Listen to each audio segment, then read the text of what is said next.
আজকে আমি মলে শপিং করতে এসে পড়েছি। আর জানোই তোমরা আমি এসেছি স্টাইল বাজারে। এখানে কত জামা। Hello guys, welcome back to my channel Ayushi's channel. ভালো লাগে না আমার দেখলাম। অনেক জামা কাপড় দেখার পর আমার এই টি শার্টটা পছন্দ হয়েছে। এটা কত কিউট, তোমাদের কীরকম লেগেছে? ভালো, আমার সেই ভালো লাগছিলো। এখানে অনেক জামা, স্কার্ট, অনেক কিছু আছে, অনেক কিছু।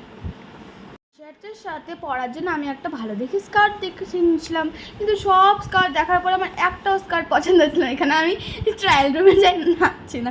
তারপর আমার একটা প্যান্ট পছন্দ হয়ে গেছিলো, কত কিউট, আমার সেই ভালো লাগছিলো।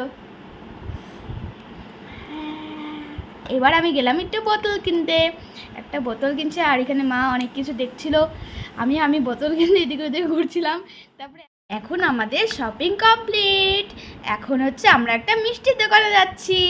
এখানে কতগুলা মিষ্টি, আর যখনই আসি আমি দেখি এখানে কতগুলো চকলেট, আগের ভিডিওতে তোমরা দেখেছিলে যে হচ্ছে আমি একটা চোখের মতন চকলেট কিনেছিলাম। এখানে হচ্ছে এটাকে কী বলে, ঢোকলা হচ্ছে, সেই টেস্টি ছিল এটা।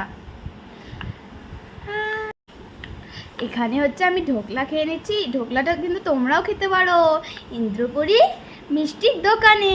এখানে ঢোকলাটা সেই টেস্টি পাওয়া যায়। এটা হচ্ছে দুটা নেয় হচ্ছে 40 রুপিস। তারপর হচ্ছে এখানে এত বৃষ্টি পড়ছে, অনেক জোরে বৃষ্টি পড়ছিল। আমার মনে হচ্ছে কি বন্যায় এসে পড়বে। তারপরে হচ্ছে আমরা ওখানে 11টা অবধি ওই দোকানটাতে দাঁড়ানো। তারপরে অনেকক্ষণ পরে আমরা বাড়ি গেছিলাম। Bye bye.